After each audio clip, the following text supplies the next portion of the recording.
नमस्कार, good morning, सुप्रभात। सुबह के 7 बजने वाले और चाय की चुस्की के साथ ये वक्त है देश दुनिया की खबरों से बाखबर होने का। तो खबरों की नींद से भारत को जगाने हाजिर हूं मैं आप सभी के साथ प्रिया सिन्हा और मैं हूं आप सबके साथ में साक्षी मिश्रा। भारत 24 का मूल मंत्र है कि खबर ही जीवन है और इसी टैगलाइन के साथ मैं और साक्षी पहुंच चुके हैं न्यूज स्टूडियो देश भर के हर हलचल आप तक पहुंचाने। बिल्कुल, और भारत 24 का मानना है the state makes the nation. तो हम दोनों आपको बताएंगे देश के राज्यों की बड़ी खबरें, साथ साथ में मनोरंजन और खेल जगत से जुड़ी सभी खबरें आप तक पहुंचाएंगे। लेकिन सबसे पहले हम बुलेटिन में बात करते हैं साक्षी आज की सबसे बड़ी खबर की। आज राष्ट्रपिता महात्मा गांधी की 154वीं जयंती है। पूर्व पीएम लाल बहादुर शास्त्री की भी आज ही जयंती है। राजघाट पर महात्मा गांधी को पीएम मोदी श्रद्धांजलि देंगे। विजय घाट पर लाल बहादुर शास्त्री को श्रद्धा सुमन अर्पित करेंगे और तमाम लोगों के पहुंचने का सिलसिला जारी है। देश के 2 अनमोल रत्न और जो उन्होंने संदेश दिया, आज वक्त है उसको एक बार फिर से आत्मसात करने का। आज राष्ट्रपिता महात्मा गांधी की 154वीं जयंती है। सत्य अहिंसा का उन्होंने पाठ पढ़ाया और आज वक्त है जब एक बार फिर से हम संकल्प ले कि बापू ने जो राह दिखाई है उस पर भारत आगे बढ़े।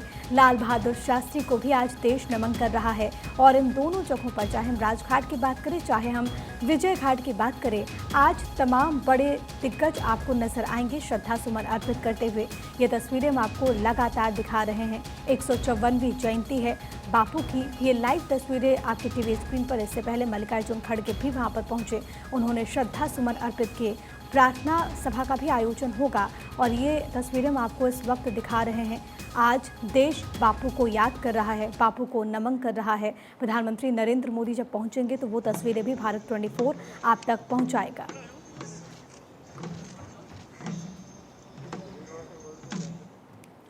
और इस बीच गांधी जयंती पर राष्ट्रपति द्रौपदी मुर्मू का संदेश सामने आया। राष्ट्रपति द्रौपदी मुर्मू ने लिखा कि राष्ट्रपिता महात्मा गांधी को विनम्र श्रद्धांजलि।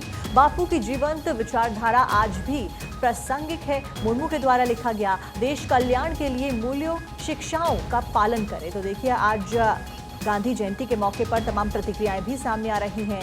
सब महात्मा गांधी को श्रद्धा से नमन कर रहे हैं और सत्य के समान कोई धर्म नहीं, सत्य ही सृष्टि का पालक पोषक है। महात्मा गांधी का हमेशा से एक कहना रहा है और इसी बात को आगे बढ़ाते हुए सभी आज बापू को याद कर रहे हैं। तो बापू की कई सारी बातें हैं जिसकी वजह से आज भी जो हमें प्रेरित करती हैं, सभी के लिए समान व्यवहार रखना, महिला सम्मान और उत्थान रखना, विविधता में एकता, उपेक्षित समुदायों का सशक्तिकरण।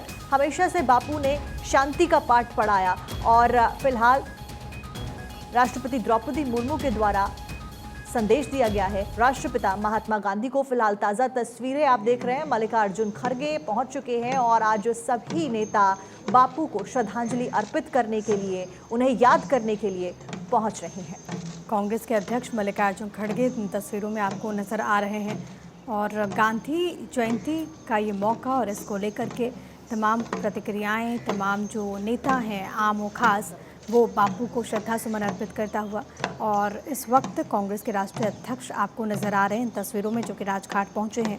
आज ही के दिन 1869 के दिन गुजरात के पोरबंदर में करमचंद गांधी और देवी पुतलीबाई के घर सबसे छोटी संतान के रूप में महात्मा गांधी का जन्म हुआ।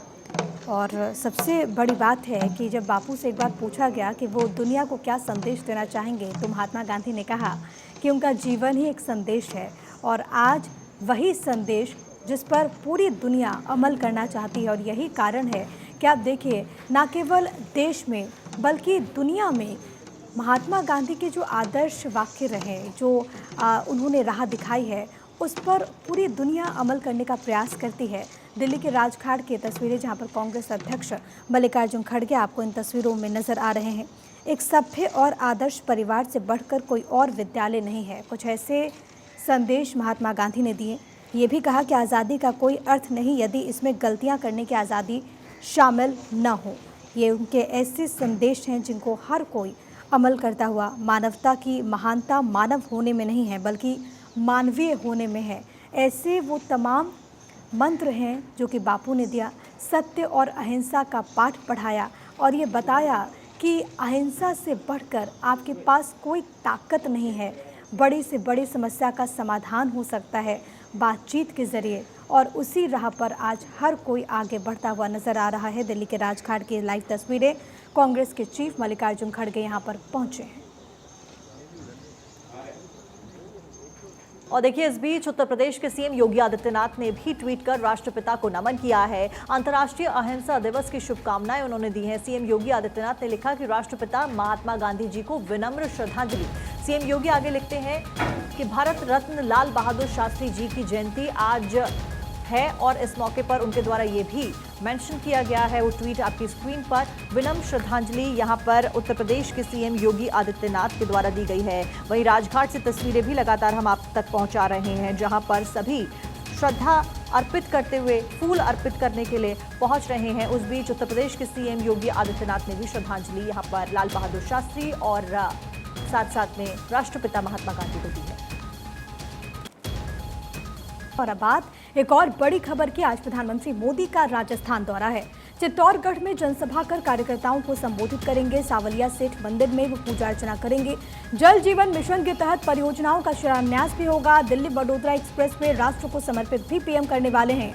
राजस्थान में 7,000 करोड़ रुपए की परियोजनाओं का लोकार्पण और शिलान्यास होने वाला है। मेहसाणा, भटिंडा, गुरदासपुर गैस पाइपलाइन के भी प्रधानमंत्री सौगात देंगे। कई रेल, सड़क क्षेत्र परियोजनाएं भी राष्ट्र को वो समर्पित करने वाले हैं। बेहद अहम ये दौरा साक्षी। बिल्कुल प्रिया, साथ साथ में नाथू द्वारा विकसित पर्यटन सुविधाओं का भी लोकार्पण आज पीएम मोदी करने जा रहे हैं। राजस्थान चुनावी राज्य, कई मायनों में ये दौरा खास। और देखिए, राजस्थान के साथ साथ में प्रधानमंत्री नरेंद्र मोदी आज मध्य प्रदेश के दौरे पर भी जाने वाले हैं। ग्वालियर में 19,260 करोड़ की विकास परियोजनाओं का लोकार्पण आज पीएम मोदी के द्वारा किया जाना है। तो देखिए, लगातार चुनावी राज्यों की अगर हम बात करें तो दौरों का सिलसिला जारी है। इस बीच तमाम बड़े सांसद हुए, दिग्गज नेता हुए या खुद प्रधानमंत्री नरेंद्र मोदी की ही क्यों ना हुए, एक विजन और एक मिशन के साथ में मैदान में उतरे हुए हैं। आज जहां राजस्थान में कई बड़ी परियोजनाओं की सौगात लेकर प्रधानमंत्री पहुंच रहे हैं, वहीं आज मध्य प्रदेश में भी पीएम मोदी का दौरा है, जहां पर ग्वालियर में 19,000 से ज्यादा करोड़ की विकास परियोजनाओं का लोकार्पण आज पीएम मोदी करने जा रहे हैं।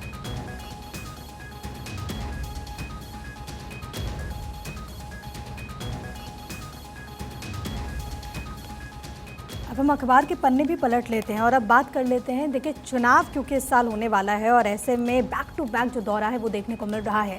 बीते रोज प्रधानमंत्री नरेंद्र मोदी तेलंगाना पहुंचे। ये मेरे पास इस वक्त नवभारत टाइम्स से, यहाँ पर अगर आप फ्रंट पेज पे देखेंगे तो यहाँ पर लिखा है मोदी का निशाना परिवारवाद पर। दरअसल प्रधानमंत्री जब यहाँ पर पहुंचे, उन्होंने कई सारी सौगातें प्रदेश की जनता को दी, लेकिन इस दौरान वहाँ की जो सरकार है, बीआरएस सरकार है, उस पर जोरदार हमला बोला। हालांकि अगर हम बीआरएस की बात करें तो बीआरएस ने अभी तक अपना रुख स्पष्ट नहीं किया, यानी कि ना वो एनडीए का हिस्सा है ना वो आईएनडीआईए का हिस्सा है।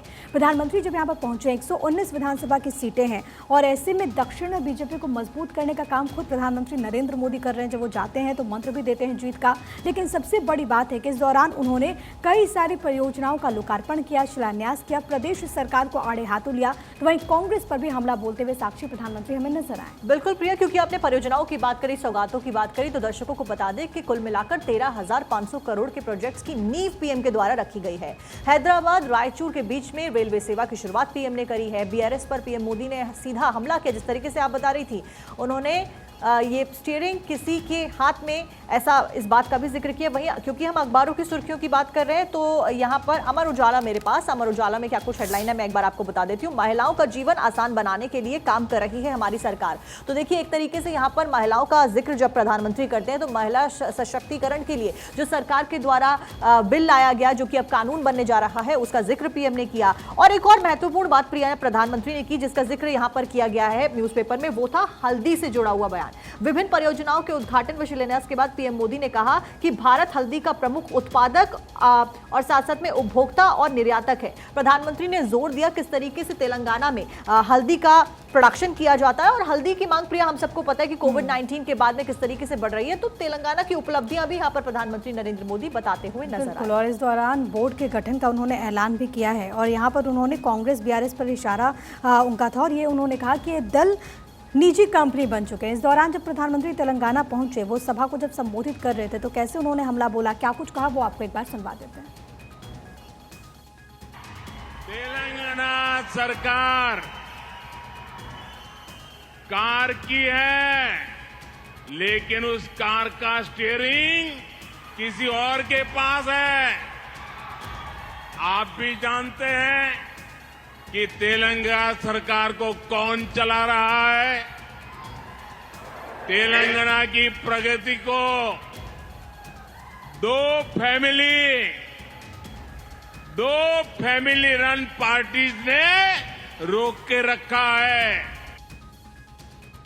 दिलचस्प है साक्षी, तेलंगाना का ये पूरा मुकाबला। एक तरफ बीजेपी, एक तरफ बीआरएस, दूसरी तरफ कांग्रेस, और सबकी रैली में आप देखिए एक दूसरे पर जोरदार हमला बोला जाता है। जहां पर एक तरफ कांग्रेस पहुंचती है तो कांग्रेस आड़े हाथों लेते हुए बीजेपी और बीआरएस को नजर आती है, तो वहीं बीआरएस के नेता दोनों पर हमला करते हैं। कविता, आपको मालूम है कि जिस तरीके से उन पर शिकंजा कसता जा रहा है, जिस तरीके से उनकी मुश्किलें बढ़ती जा रही हैं, वो भी इसको लेकर काफी ज्यादा हमलावर रहती हैं। लेकिन अब आगे बढ़ते हैं। बिल्कुल प्रिया, और एक बात मैं और मेंशन करना चाहूंगी, प्रधानमंत्री ने भ्रष्टाचार को लेकर भी निशाना साधा। प्रधानमंत्री नरेंद्र मोदी ने कहा कि सरकार, बीआरएस सरकार के ऊपर क्योंकि निशाना साधने की हम बात करें, उन्होंने कहा कि किस तरीके से जो किसानों के लिए योजनाएं चला जा रही हैं बीआरएस सरकार, उससे भी फायदा बना रही है। आगे बढ़ते हैं, आपको बता दें कि पीएम मोदी ने नारी शक्ति वंदन के बारे में यहां पर जिक्र किया, जिसका मैं अभी बता रही थी कि हेडलाइन में भी इस बात को मेंशन किया गया है। महिला आरक्षण बिल का जिक्र कर पीएम ने कहा कि हमने नारी शक्ति वंदन अधिनियम को पास कराकर नवरात्रि से पहले शक्ति के भाव को स्थापित कर दिया। और प्रिया, जिस तरीके से हम सब जानते हैं कि नवरात्रि में देवी की पूजा की जाती है, नारी की पूजा की जाती है, क्या कुछ कहा, पहले आपको वो सुनवाते हैं। अब सिर्फ संसद में ही नहीं बल्कि भारत की हर विधानसभा में महिलाओं की आवाज पहले से ज्यादा मजबूत होगी। तेलंगाना की माताओं बहनों के वोट ने मोदी को मजबूत किया और मोदी ने बदले में तेलंगाना समेत देश भर की महिलाओं को सशक्त किया है। तो देखिए, तमाम जो न्यूज़पेपर्स है जिसका हम लगातार जिक्र कर रहे हैं कि तेलंगाना में जब प्रधानमंत्री मोदी पहुंचे थे तो इस दौरान उन्होंने जो कहा तमाम न्यूज़पेपर्स ने उसको तरजीह दी है। मेरे पास इस वक्त फर्स्ट इंडिया भी, एक बार आपको ये भी दिखा देते कि हेडलाइन में क्या लिखा है। In poll bound Telangana, Modi attacks Congress BRS parties. और प्रधानमंत्री ने इस दौरान जोरदार हमला बोला। लेकिन सबसे दिलचस्प ये था कि जब पीएम मोदी यहाँ पर पहुँचते हैं साक्षी, तो बच्चों के लिए उनका प्रेम नजर आया। रैली में दरअसल एक बच्ची आई थी शामिल होने के लिए, उसको मंच से प्रधानमंत्री ने आशीर्वाद दिया। देखिए तस्वीरें आपकी टीवी स्क्रीन पर, और कोई पहली मर्तबा नहीं है जब बच्चे से इस तरीके का प्रेम प्रधानमंत्री का सामने आया हो। देखिए भीड़ में वहां पर प्रधानमंत्री की निगाहें गई छोटी सी बच्ची पर, छोटी सी बिटिया पर, और प्रधानमंत्री ने वहां मंच से ही आशीर्वाद दिया, जिसके बाद बच्ची के साथ जो लोग आए थे वो भी गदगद हो गए। क्या कुछ हुआ था वो आपको एक बार सुनवा देते हैं।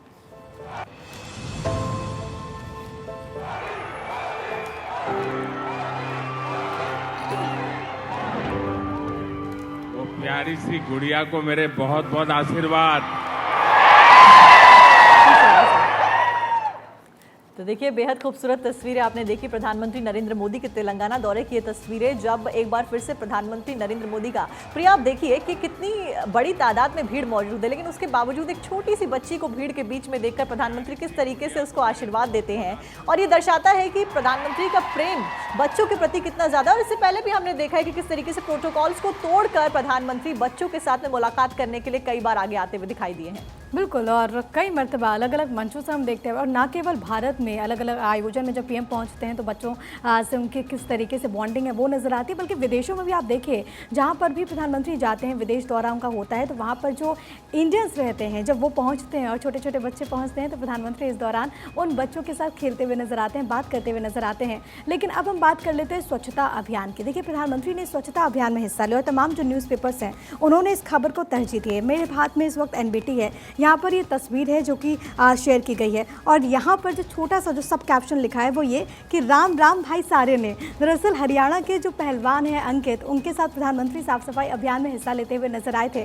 और ये देखिए, ये वीडियो प्रधानमंत्री ने खुद ही शेयर किया था अपने सोशल मीडिया प्रोफाइल X पर, और लगभग 4 साढ़े 4 मिनट का ये वीडियो था। प्रधानमंत्री ने इस बात पर फोकस किया कि स्वच्छता के साथ ही साथ हम खुद के स्वास्थ्य के लिए भी किस तरीके से काम कर रहे हैं, फिटनेस कितना महत्वपूर्ण है, इसका उन्होंने जिक्र किया। पूरे बातचीत का वीडियो भी कल सामने आया था, जो कि साक्षी हमने अपने दर्शकों को भी दिखाया था कि किस तरीके से प्रधानमंत्री खुद एक संदेश दे रहे हैं कि आप स्वस्थ समाज के लिए, आप स्वच्छ समाज के लिए कैसे आगे बढ़ सकते हैं, अपनी सहभागिता सुनिश्चित कर सकते हैं। बिल्कुल प्रिया, और एक देखिए मैसेज पीएम के द्वारा दिया गया कि अगर मैं अंकित की बात करूं जिसके साथ में वीडियो शेयर किया गया, तो बेहद साधारण व्यक्ति था जिसने एक जमीनी स्तर से शुरू होकर यहां तक पहुंचने का काम किया। और उसके बाद जब पीएम खुद आते हैं, जो 75 डेज चैलेंज का उन्होंने एक्सेप्ट किया और उसकी सराहना भी पीएम के द्वारा की गई, वो अपने आप में में सराहनीय कदम है। और प्रिया, इसी के साथ में आगे बढ़ते हैं, अगली खबर दर्शकों को बता देते हैं जिसकी अखबारों में जिक्र किया गया है। बीजेपी केंद्रीय चुनाव समिति की मैराथन बैठक हुई। अब देर रात तक ये बैठक चलती रही। कई सारे अहम निर्णय और चर्चा इस बैठक में की गई। करीब 2.5 घंटे तक रात को ये बैठक चल रही थी,